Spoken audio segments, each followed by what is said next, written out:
everybody. Cheers. Happy Wednesday. Hope you're having a fantastic week so far. I want to welcome you to Trades Lady Happy Hour.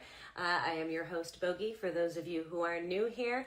And this is the weekly show where I introduce you all to an incredible woman in the automotive trades. I've been doing this for, I think, 93 weeks now, which is absolutely insane to me. 100th episode coming up real fast here. But this was kind of designed originally just to really spread some love and shine some light on the incredible women of the automotive trades. Women make up generally less than 2.5% of all automotive tradespeople. And many of them just are out there grinding away, doing amazing work, and rarely getting recognized, and often feeling very isolated and alone, as they are often the only woman working at the place they are working, or have rarely even met another tradeswoman. So this is really about celebrating them. And so I appreciate you guys all tuning in week after week, meeting these amazing women. If you're new here, welcome, and thank you for tuning in. We have another amazing woman lined up for tonight, a woman who I have been fortunate to have gotten to work with a few times, but I don't know a ton of her story, to be perfectly honest, and I'm really excited to learn more. Worked with her, but you know, when we're working, we're like connected and talking, but not necessarily about our past. So I'm excited to hear all about that, and I'm excited to share that all with you guys. I do want to take a quick second and acknowledge our partner and sponsor on this project. Drive Time has really expressed their commitment for women in the trades, or to supporting women in the trades by partnering with me on this project. And, you know, I know they put a ton into developing technicians throughout the country within their organization. And so it's fantastic to see large scale support for women in the trades like that. So cheers to them for supporting this and for supporting women in the trades. And cheers to you guys for coming back every week to see me ramble with amazing women and to go down rabbit holes. So without further ado, I'm going to invite Ella into the room.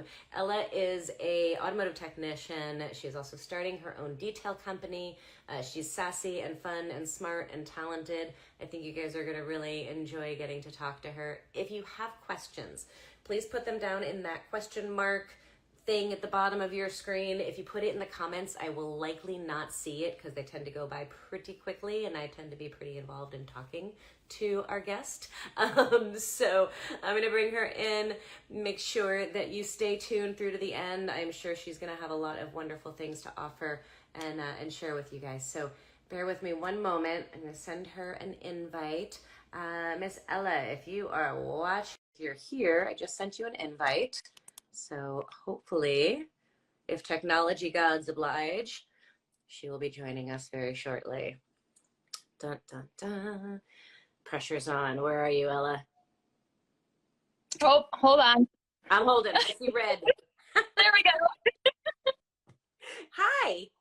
Hi, how are you? I'm fantastic. How are you? Where are you? What do I see behind you?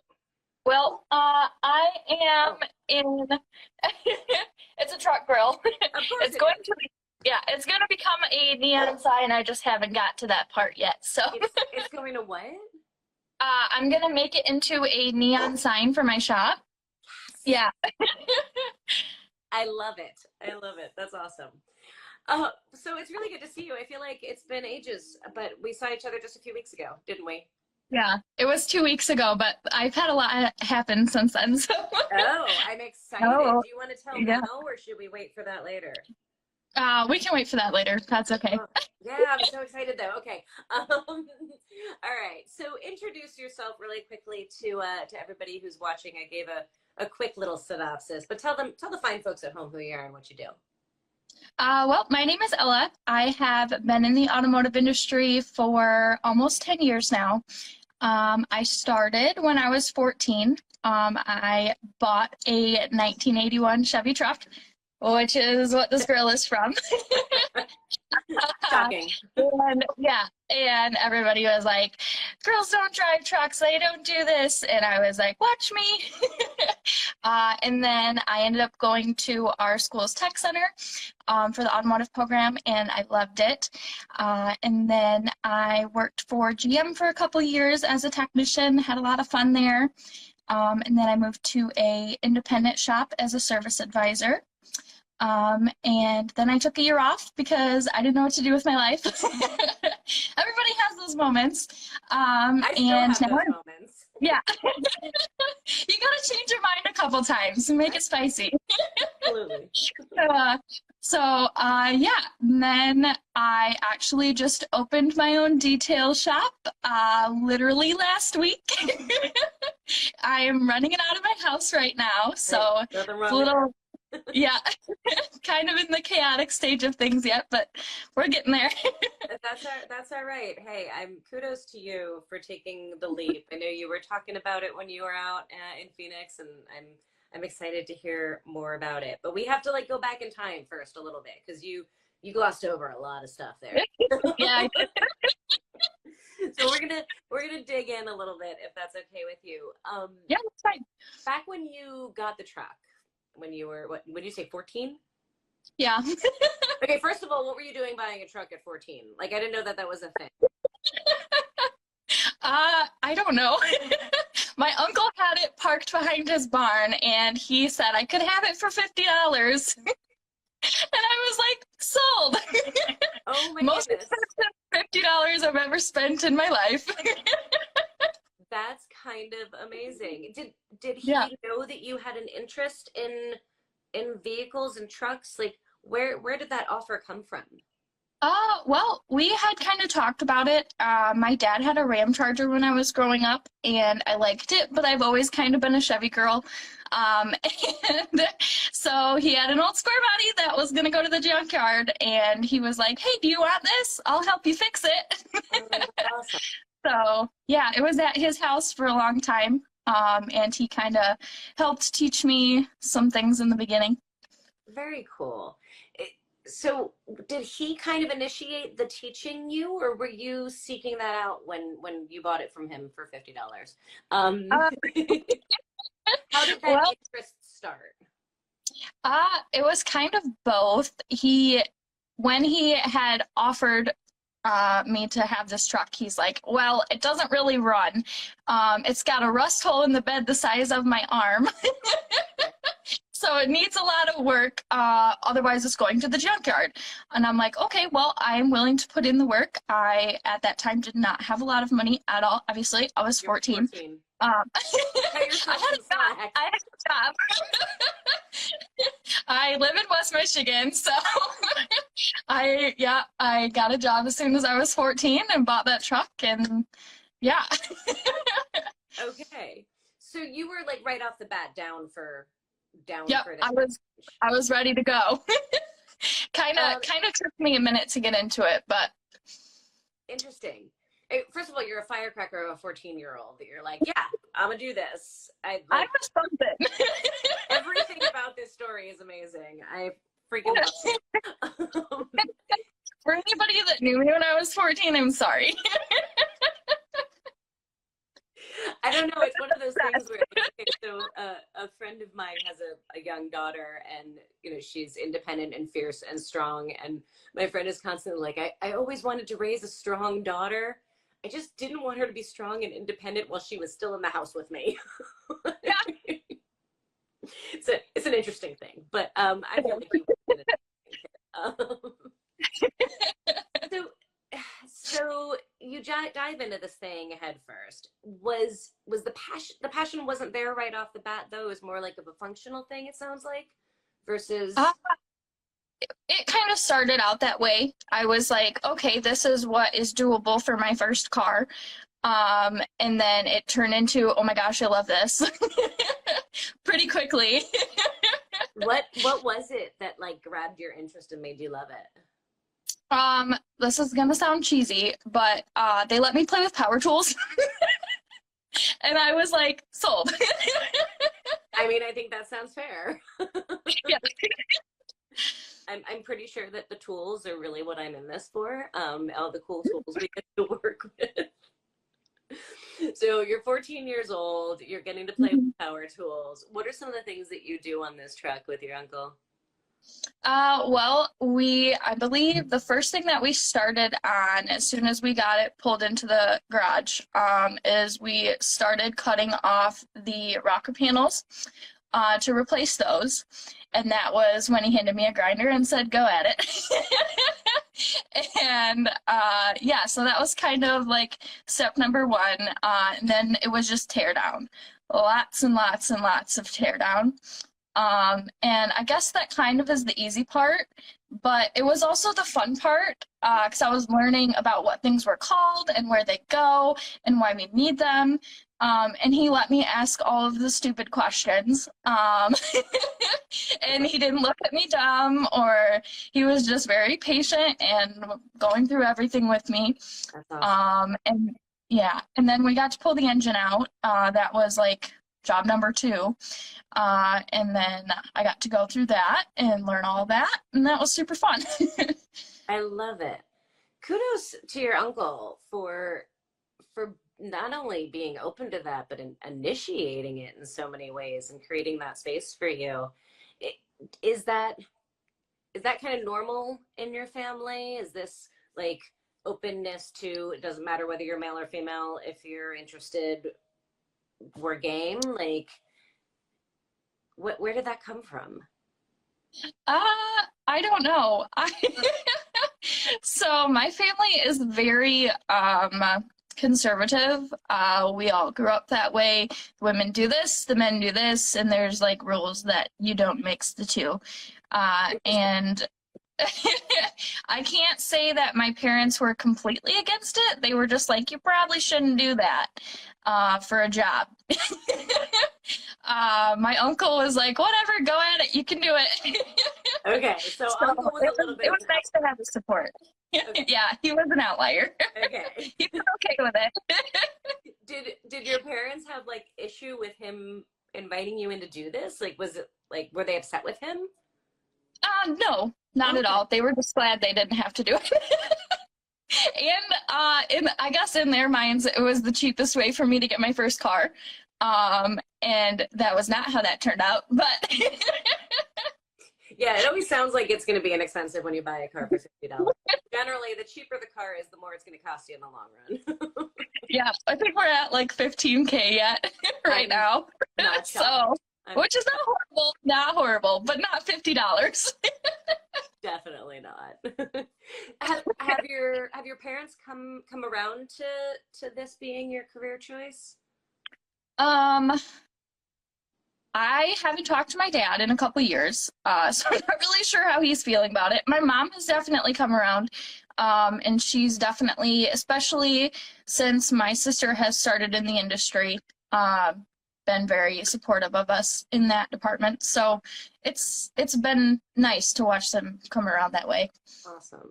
So we glossed over that. I know this, but other people don't. Your sister is also in the industry? Yeah, so my sister is actually a body tech. She is a painter, more specifically. She is 18 and she's working for Ford right now. There really is no Ford Chevy rivalry though, because she's actually a GM girl too, so it works out. Trader working for Ford is what you're saying. Yeah. Well, she has job security, so but she loves it there. They're really good to her, so that's awesome. And she's how old, you say? She's 18. She's a baby and she's just starting out in this. So is it interesting to you that like two sisters who were brought up in a family that kind of frowned on non-traditional jobs for women both wind up doing like the most non-traditional jobs for women? It's kind of funny. And actually my brother just joined the industry too. So we are 3 for 3 now. Although it was expected from him. Okay. Did they all like follow in your footsteps? Were you the trendsetter here or? Well, I feel like I like to say that, but I'm not really sure what flipped the switch in my sister's brain. I had her help me on my truck a couple times and we had a lot of fun doing that. And then one day she texted me and was like, hey, I got into tech center. I'm going to paint cars. And I was like, oh, congrats. So I it love was a it. little shocking. We need to get her on here at some point Yeah. and hear all. We'll see how she says whether you're the trendsetter or not. Yeah, I don't know what she would say. Well, I can imagine, Never know especially your own person. right. I can imagine though, having grown up in a family that was very conservative about gender roles, that her seeing you do something different and Mhm. be confident in it and be successful in it, like had to have influenced her in some way. Whether it was to get into cars or not, whether it was just to like know that she could do whatever she wanted, I think is probably a pretty powerful thing for her to have growing up. Yeah, I like to joke that I was the practice round for her because now I have all these things that I have done, and I'm like, okay, this is what you should do, this is what you shouldn't do. Nice. So it probably is helpful for her in that department too. But Is your brother younger? yep, Or yep, okay. he is 21, so Okay. he's So older you're than Eva, but he's younger than me. okay. So you're the oldest. You're the big kid. Yep, Okay. All right. So totally the yeah, trendsetter. the guinea pig. So an entire family full of automotive industry folks. This is awesome. I love it. Um, okay. So you have your first truck. You tear it apart. Obviously, that is like the best way to learn and make mistakes and figure things out. And like, what an incredible opportunity as a 14-year-old. It's just amazing. When did it transition in your mind from this is a thing I'm doing that's fun to this is a thing I want to make a career out of and this is how I want to spend my life? I think the switch kind of flipped for me when I was at Tech Center. Because even when I was going into that, I was kind of like, oh, I just want to learn more about cars. I don't necessarily want to go into the industry. And then one of my tech teachers was like super supportive, and I was doing pretty well, which surprised me because I was not good at school.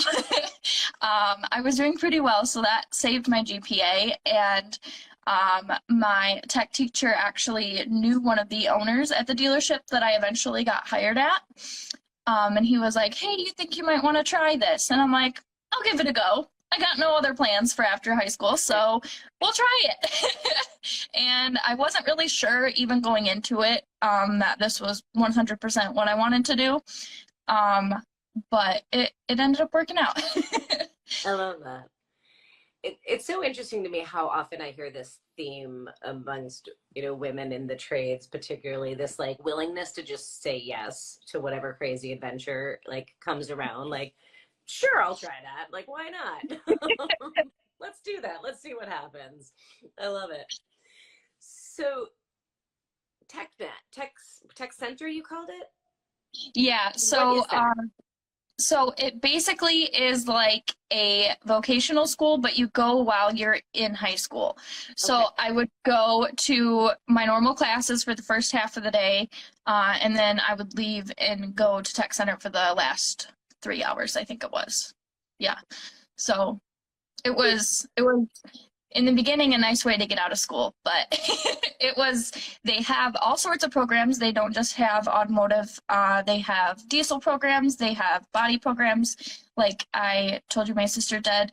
And then they have like plumbing and building and electrical, and then they also have like EMT type programs. They have a little bit of everything that kind of is geared towards careers that don't require a lot of college to get into. So Okay. it's very helpful for our community. Nice. I'm curious because I mean you're quite a bit younger than I am. I don't like admitting that, but because when you're out at the shop, like we're all just on the same level, right? But I I know, am it's quite. the same. No, it feels weird. Um, but you are quite a bit younger, and I'm curious if your experience was similar to mine when I was in high school. Like taking auto shop in high school for me was like it was looked down upon. Like the kids that took auto shop were like the bad kids, and the kids that weren't smart enough to go to college. Like that was the mindset like towards folks in those shop programs.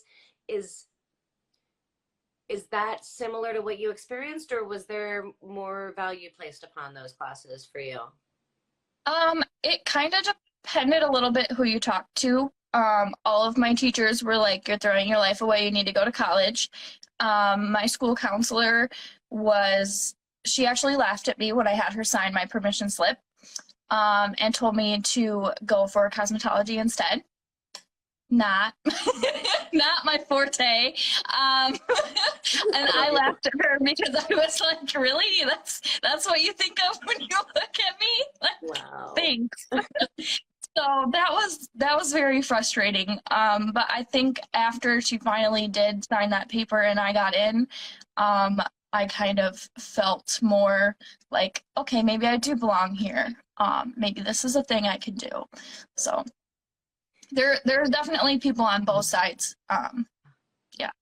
It's so interesting. I hope that goes away someday. Me Right? too.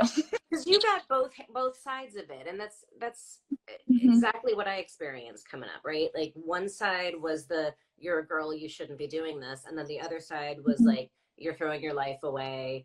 This is for the kids who can't cut it. And I'm like, neither of those things are true statements. Like, No, not at all. as a technician, like it takes a lot of smarts to work on these cars. Yeah. Certainly, yeah. Oh, Yeah. that's unfortunate to hear. How about the teachers in Tech Center? My teachers in Tech Center were really awesome. My teacher for my class was always very good about not necessarily singling me out, but not letting people talk over me, which was something I had not experienced before. So it was really nice to, like, he was very inclusive and he was making sure that I was actually getting to do the work. Like, he would come check on us and be like, okay, these boys aren't pushing you out of the way and doing everything for you. So it was really cool to see that. Was that your first teacher in Tech Center, or? Yep. Yep. And then I only went to Tech Center for my senior year of high school. I could have gone for my junior and senior year, but I didn't apply for my junior year because I had to kind of get geared up to do that. It took a lot of courage just to go to the meeting. So, Okay, but yeah, so really cool. talk to me about that. Like, what was holding you back in making that decision and applying in your junior year? I think it was a combination of I just didn't feel like I was good enough to start. Um, I I had this project truck and I had a little bit of knowledge, right? But in my mind, all of my classmates that were there knew more than I did, which was a bias that should not have been there, but that is what was in my head because of the way that I grew up. So I think that was really pushing me down. And then when I finally got the courage to do it, and my counselor was like, "You should go for cause instead," that almost broke it. So, but thankfully it didn't. So that happened when you were trying to go in junior year, or was that again in senior year? That was again in senior year. My junior year, she refused to sign it because of my grades. So, Oh, yeah, she which used your is unfortunate. Yeah, even though when I finally got in, I did great. Yeah. I'm just not a book smart type of person. I can do it. I just can't concentrate when it's not something that I'm interested in. So I think that's yeah, yeah, it's interesting too, because it makes me question whether it was really because of your grades junior year, when in senior year she reveals that it's really because of your gender. yeah, yeah. That was very frustrating. I'm curious because I hear you in the all the stuff that kind of kept you from doing it in junior year and kind of held you back in that fear. What enabled you to have the courage in senior year to try again, to muster that up, to stand up to her? Where did that confidence come from? How did you get yourself from that place of not confident to willing to make that leap? Um, I think quite honestly, it was just rage. uh, I was just so frustrated. And I was like, you know what? They all said I can't do it, so I'm gonna at least try it. And that kind of pushed me over the edge and gave me the little extra oomph that I needed. So All right. it was a blessing in disguise. Everybody else is Zuverink. She's fueled by rage. Yeah. Still. Can you see the rage in this like smiley, giggly, happy freaking person? Yeah, all the rage. I can tell. It's down there. There's rage. I have not seen it, but Yeah. clearly there's fire. There's fire and there's Yeah. motivation, and I love that. So you go to tech school in high school. After high school, were you clear at that point? Like, yes, I'm going to go find a job in this, or was it really just like the teacher said, I've got this connection. Why don't you go do this for a little while? It kind of like as the year went on and I was getting more confident, especially by the fact that my grades in that class were so high. And I really felt like I had a really good group of guys in my tech class too, which definitely helped. And I don't want to say give me a false sense of confidence in what I was going to encounter once I was out in the real world, but I was kind of like, you know what, this feels like a good fit for me. I think this is what I want to do, and then it just kind of kept going from there. All right, I want to talk about that, what you just said for a second. You had this really great group of guys, and then that was not what you experienced out in the real world.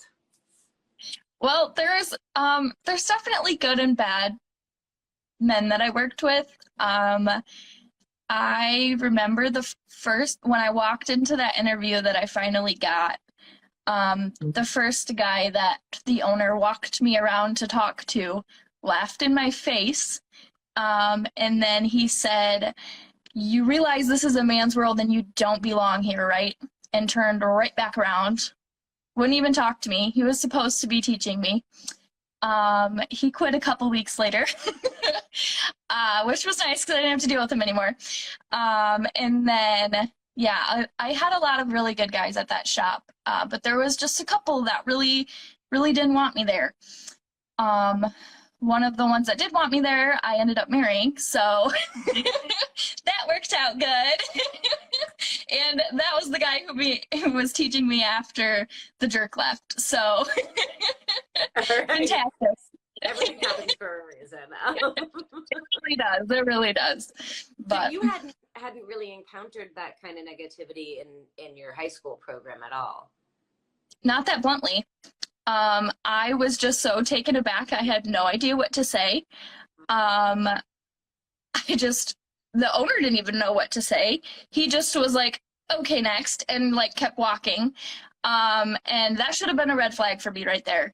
But I was just like shocked that those are the words that came out of his mouth. And I think I definitely had a lot more like weird instances after that.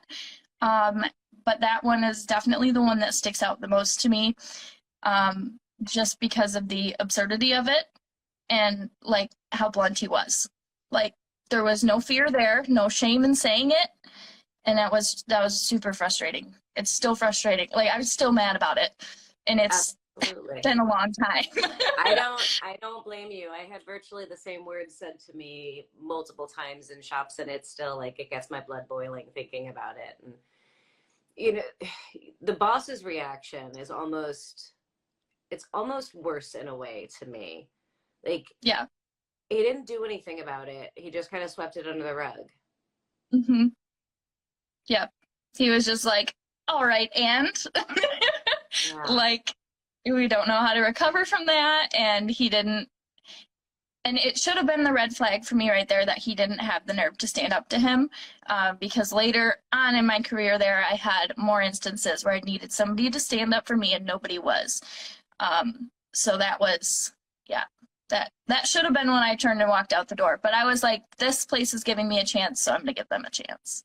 Right. Which is very cool of you. And and cool that they did give you a chance despite all of this. Yeah. But it's, Yeah. I wonder sometimes which is actually more hurtful, like, because there's different types of sexism and there's different types of bias. It's like there's the straight up you don't belong here, and then there's the tolerance of that behavior, like not agreeing with it but not standing up against it either, that I think is almost more hurtful, right? If you've got one person that's being the bully and everybody else is just watching but not stopping anything. Yeah. Like, I don't know, it's an interesting thing. So tell me more about, you said there were some instances that you really needed somebody to stand up for you and have your back.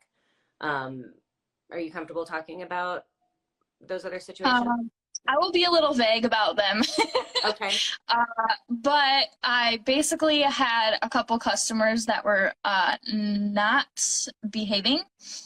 And nobody, like, it got to the point where I was so young at this point. I was my sister's age, which now thinking about that makes me mad. But I was 18, 19 years old. Uh-oh. I don't know if you just froze or if I just froze. Are you back? Did I freeze? I'm back. My Instagram told me it was time to take a break, so it shut me out. I do that so I don't waste too much time because I have ADHD. So, oh my goodness, that's amazing.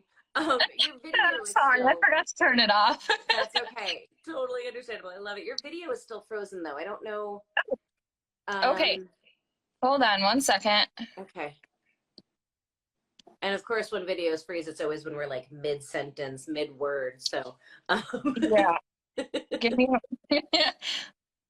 You are still frozen, unfortunately. Still frozen. Okay, can you hear me though? I can hear you. Yes. Okay. All right. I'm gonna quick shut my Wi-Fi off and turn it back on. I live in the middle of nowhere, so. Okay. Fair enough. Hopefully that will work. Uh-oh. Frozen. Darn technology. You guys, Jill, you're saying you see her just fine. So the thing is not frozen for you guys. Okay, just for me. Then I will stop caring and hopefully she will come back and everything will be good. Ella, if you hear this, everybody's saying that they can see you moving just fine and it's just on my screen. Oh, okay. All right. So I did turn my Wi-Fi back on, so hopefully it will work now. Okay, hopefully you're still frozen on my end, but everybody's saying it's fine on their end. So we're just gonna roll with it. And folks, if you don't see, if she appears to be frozen, let me know or let us know. Oh, now they're saying that you are frozen. I'm sorry. All right. Well, that's okay. We're just gonna keep talking because I think it's fine. Maybe you'll unfreeze at some point. So, so you're 19. You're experiencing this. Tell me, you're kind of in the midst of telling me this kind of story and experience with your customers. Oh, yeah. Okay, so yeah, I had some customers that were not behaving themselves as they should have been. And it kept getting progressively worse. And I was so young and naive at that point, I had no idea you could fire customers. I thought for some reason, yeah, I thought for some reason that they couldn't tell this guy to get lost. And then I figured out that they could fire him, and I was furious. They hadn't fired him previously to this because of the amount of money that he had spent with them and his friends had spent with them. So it was definitely trying to get through that, that I think was maybe difficult for them. To me, it's not a difficult decision. You have somebody who's making a woman feel unsafe, they gotta go. I don't care how much money they have or how much money they're spending. But a lot of people do care. So that was unfortunately how that kind of went down. And that was kind of the beginning of the end there. I also had some issues after my husband and I started dating. Not with us, we were very professional. We had no issues at work. It was just things got weird, so I had to go. You had to go, or you chose to go? I chose to go. I didn't have to go. I felt uncomfortable because of the way that, like, I suddenly was not one of the boys anymore.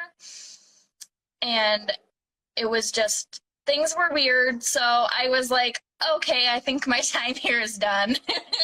But yeah, a combination of that and the customers that they wouldn't get rid of were. That's a really interesting statement you just made. This idea of like not being one of the boys anymore, like Yeah.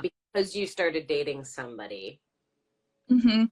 And I wonder if it's just because it was in the shop you were dating somebody, or if it like you dating somebody anywhere like would have suddenly made you like officially a girl instead of like them being able to see you as one of the guys. Yeah, and I don't know that I was ever technically one of the boys, because there was always those, I mean, there's always those situations where you're like, you feel like you're in, but then you're still the oddball out. And it just got worse than it was before. And I don't know why. Like, they knew I was a girl the whole time. I was very transparent about it. I like pink a lot. I have pink on everything. I don't know. I was very transparent. I have pink hair right now. I didn't have pink hair at that point, but I like everything I own is pink. Like, it's not like I was hiding it. Amazing. That's interesting. But it's interesting that changed. I've heard that from more than one woman though. That changes for them when the guys that they work with, like, it's like something happens where they're like, oh, I suddenly am seeing you as something different, right? Yeah. Very interesting. For sure. So this was a dealership, correct? Yeah, yep, that one was. Okay. So leaving, you quit, you put in your notice. What did you do next? Well, there was actually kind of a awkward couple months where I thought maybe I should go answer phones at a dealership for a while. Okay. That lasted approximately a month because I can't sit still. And then after that, I had a family friend that worked at a independent shop in the same town that I was in. And she was like, hey, we have our boss man's considering retiring in the next year, so we aren't going to have a service advisor, and we really like to hire one. I'm like, I've never tried that before. I'll try it. It sounds way less boring than what I was doing at the time, which was literally just answering phones all day. That stunk. So I went in for an interview, and everybody was really cool. Everybody's really nice to me. And I was like, okay, I'll try it. And I got hired. And I did that for about 3 years. Yeah. You were just service advising? Not just, but that was like. That was the majority of my job. I'm not going to say I didn't do any technical things the entire time I was there, but it was more like if we really need to get something done right this second and we don't have enough hands to do it, you go quick, because we're in a really small town, so we would be able to go do things like jump a customer's car and drive to the shop, or go quick replace a battery or a tire, stuff like that. So that was more stuff I would do while I was there. But I was basically doing almost everything else in that shop besides paying bills and actually wrenching. So I was kind of like their face of the company for a while there. And I had fun doing it.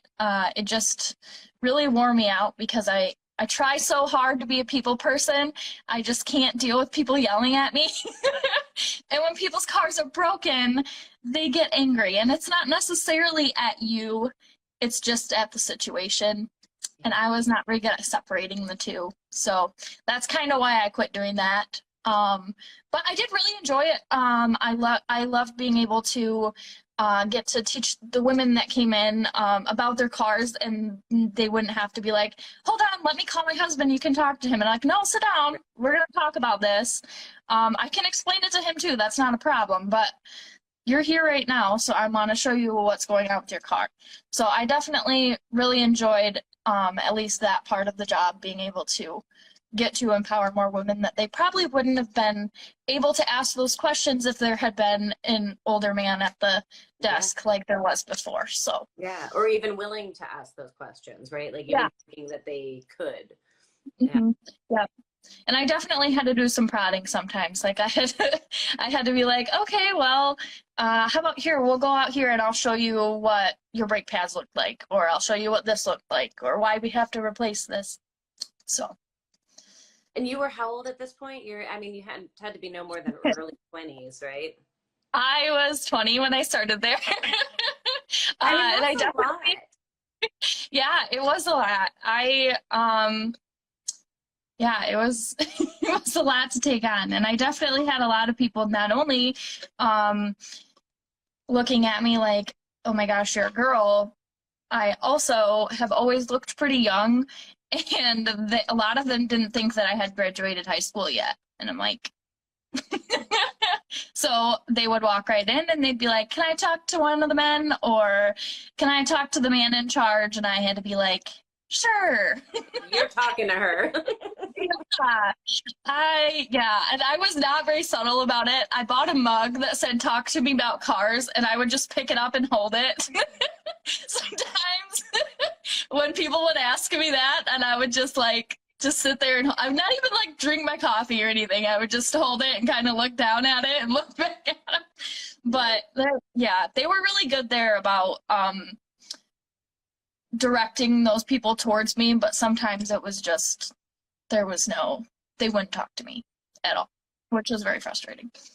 I'm curious, did you find being a woman more of a challenge or being young more of a challenge? Like, did one outweigh the other, or was the combination of the two that really like closed the deal and people being hesitant? I think if I had been one or the other, it would have been okay. I think the combination of the two was kind of the straw that broke the camel's back. And like a lot of people just couldn't get past the fact that I know just as much about cars as the old man that used to be sitting in my seat. Yeah. So it was just, yeah. How big of a shop was this? It was a pretty small shop. We had 3 bays. And then they would sometimes like work on cars outside too, but there was 3 technicians, and then we had a secretary that kind of turned into the manager there, and then we had the owner. The original owner was there for the first 2 years that I was there, and then he retired and one of the techs bought it. The tech that had been there the longest bought him out, and then it was also a transition of ownership too, which was a little bit difficult. So fair enough. I want to hear more about that, but I also want to talk a little bit about how the transition happened. Like from, all right, you had this frustration and this not cool situation with customers and not being supported at the dealership, and then when you left there going to answer phones and becoming a service advisor, like had you kind of lost hope that you could be successful as a technician, or where did that shift happen that brought you into the office instead of out under the lift? I don't know. I guess for some reason I thought it was going to be easier. It wasn't. It was just different. And neither one of them were necessarily bad. It was just different. And the customers.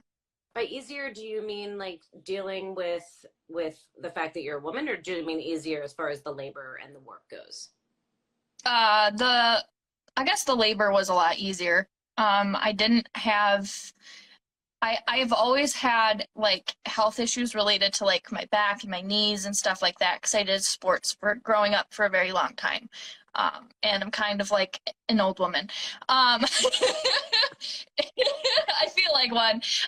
So it was definitely the work itself was easier, but the mental load was a lot bigger than what I had before because I used to be able to go into work and usually just work on cars. And then sometimes I'd have to deal with somebody being a jerk. And sometimes I'd get to deal with somebody like they would walk women back in the shop there occasionally, and I would get to teach them things, but it wouldn't happen as often as it did at the shop that I was a service advisor at. Okay. Interesting. So you're at this other shop, you're a service advisor, you're dealing with its own versions of sexism and bias that you were dealing with. Did you miss being out and wrenching in the field? Sometimes. When people really make me mad, I did. I I don't know, because it also made it nicer to be able to work on my own stuff. Like, I would go home at the end of the day and I wasn't like, I have more work to do. I was like, yay, I get to fix this. Right. Right. Which is good too. Yeah.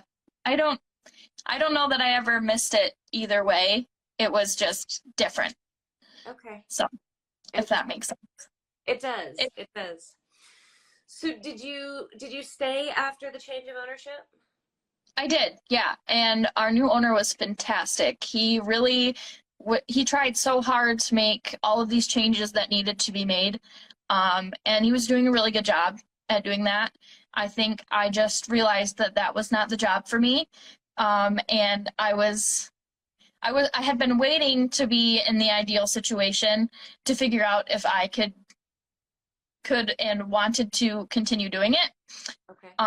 And so when that ideal situation happened, and I kind of gave it a year, and the pandemic happened, so that was that was also nobody was expecting that.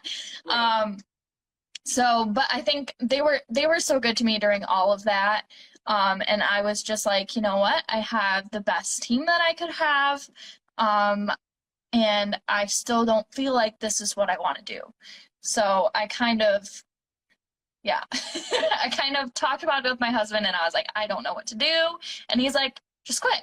And I'm like, I have never just quit anything. Like, he's like, it's making you, like, it was making me, I was having a lot of like depression type issues, and feeling bad about myself and stressed out all the time. I could not turn off my work brain. So I'd get home and I'd lay there at night and think about, oh, I had to tell this little old lady today that her engine's blown and I know she's on Social Security and she can't afford to fix it. And I feel like a horrible person.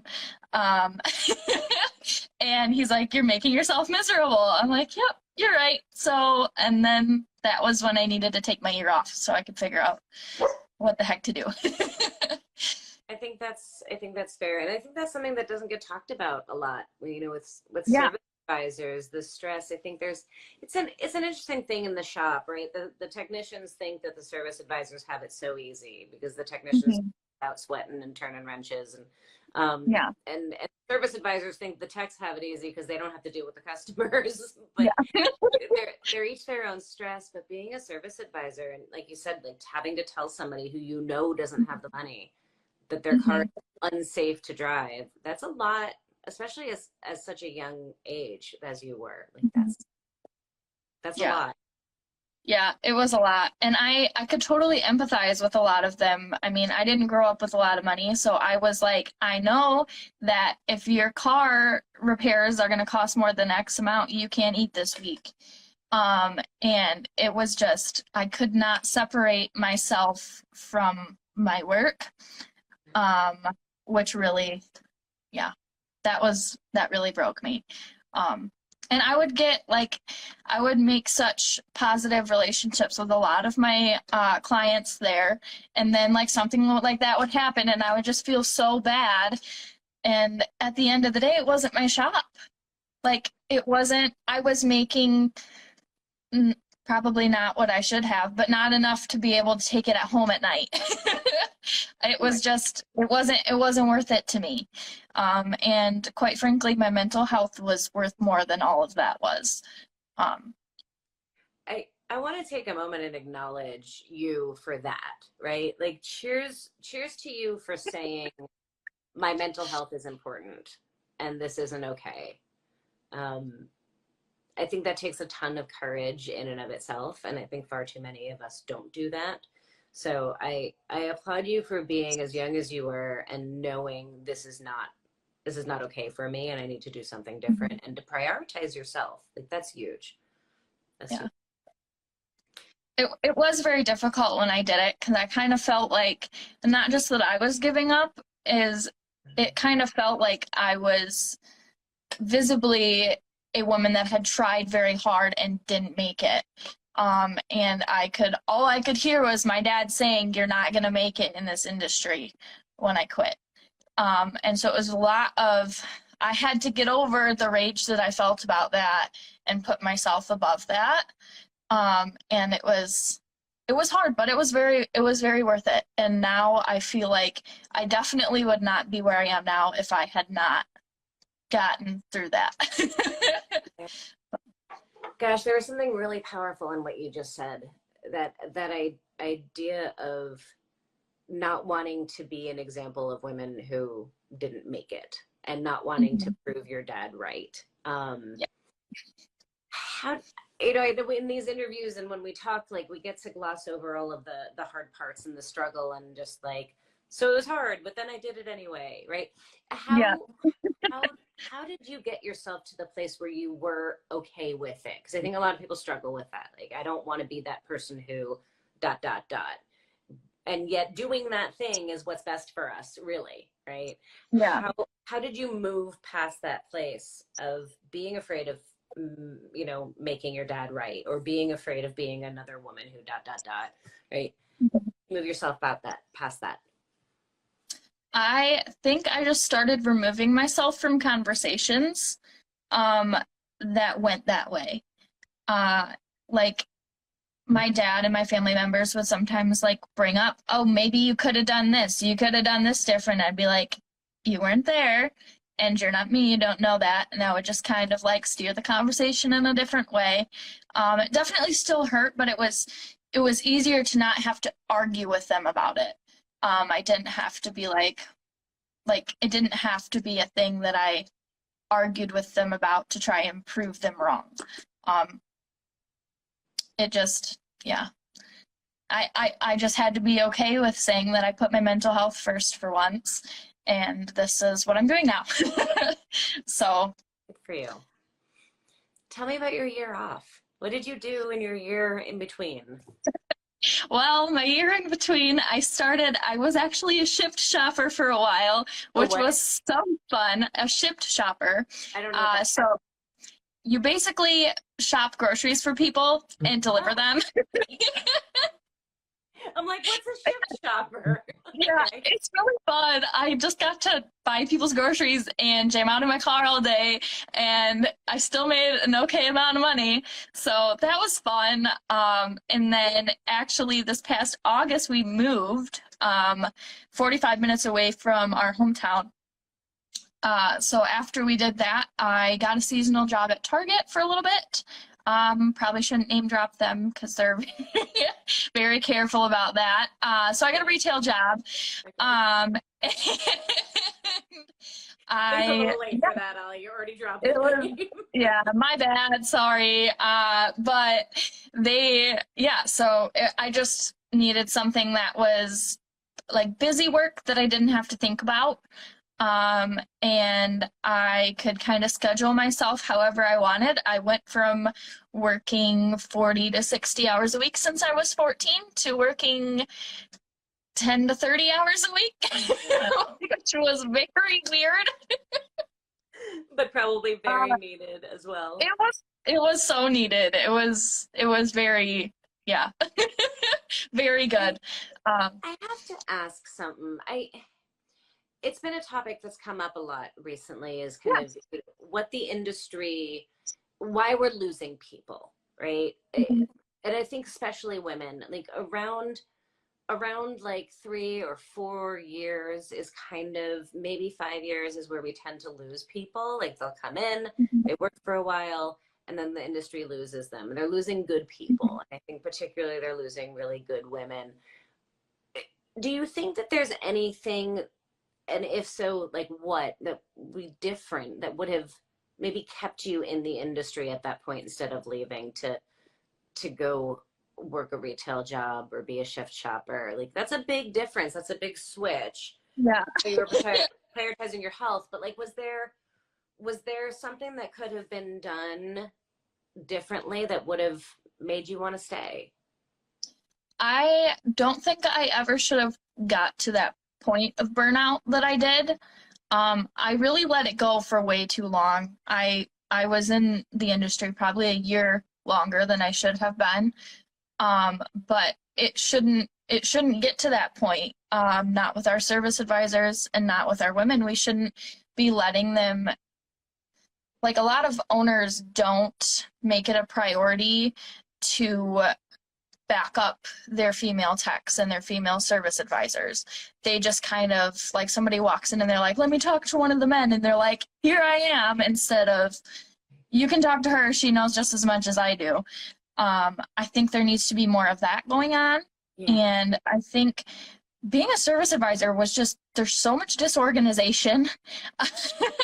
There's so many things happening at once. There needs to be more, it needs to be more organized, I guess. I never like had an actual job description. I was just doing all the things.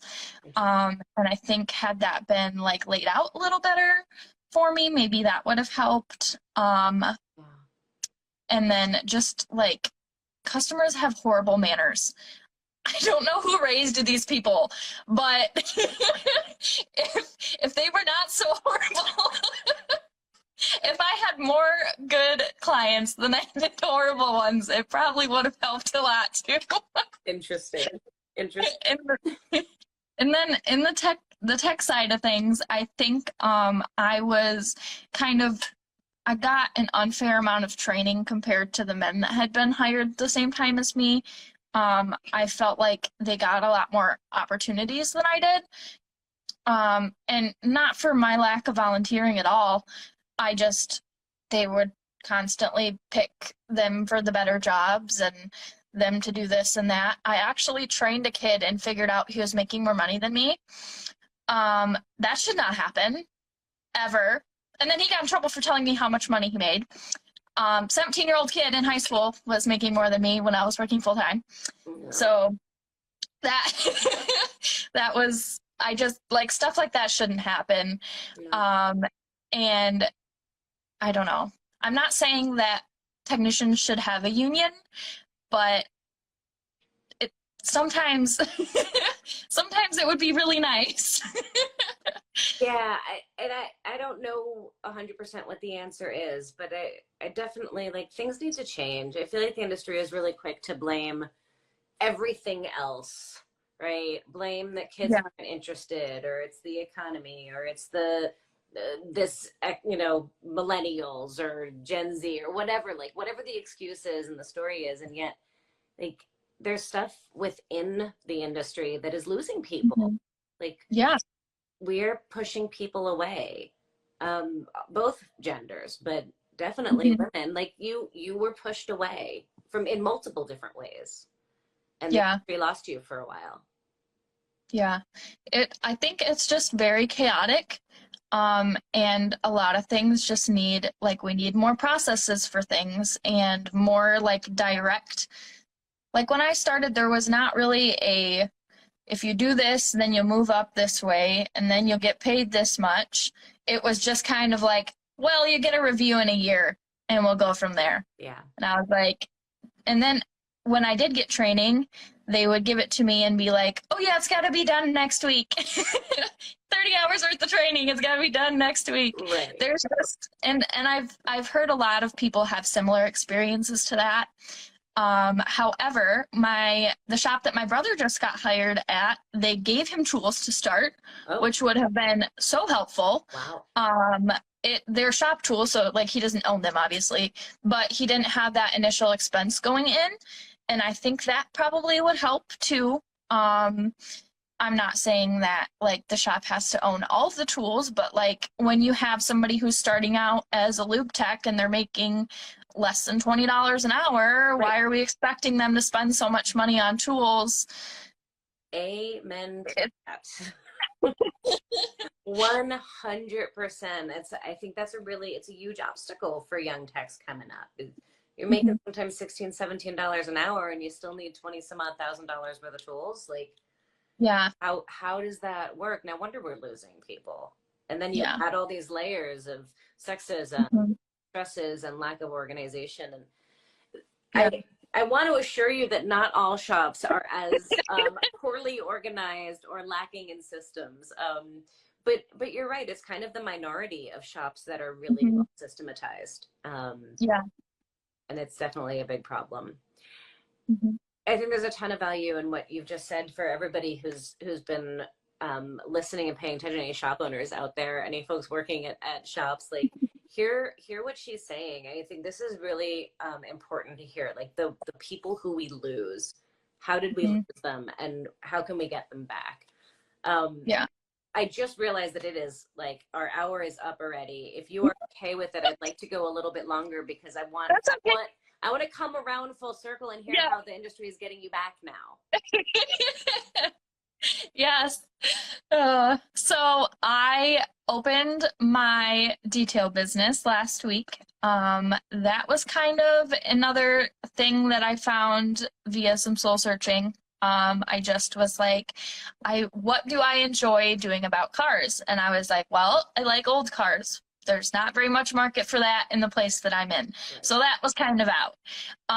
We have like car clubs and stuff. So I was like, well, maybe I could start detailing. And then I tried it and I really liked it because I can hyper focus on something and knock it out. And it looks really good. And I actually enjoy it. And there's not all the layers that I had before that I had problems with. I'm sure in the future I will I will still get clients that are a little bit difficult. But that's okay. I can handle it.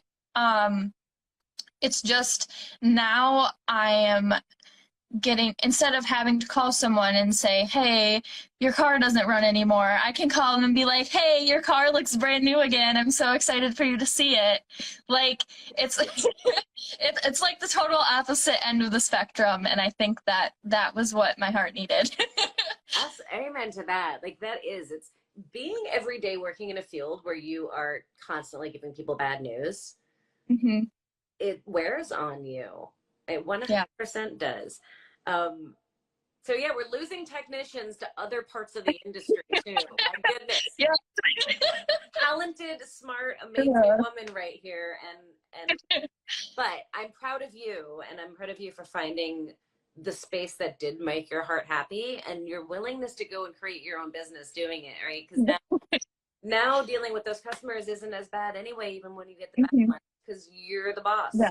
and you Yeah. get to make the systems. Hmm. Yeah. And I get to fire them if they're horrible. Indeed, indeed. Yeah. So I'm very excited. It's very new for me and I'm definitely very young to be doing this. I'm only 23 right now. Um, and that's not a bad thing. I think a lot more people that are my age need to just go for it. I think it'll hopefully pay off in the end, but at least right now I'm doing something that makes me happy, and fulfilled.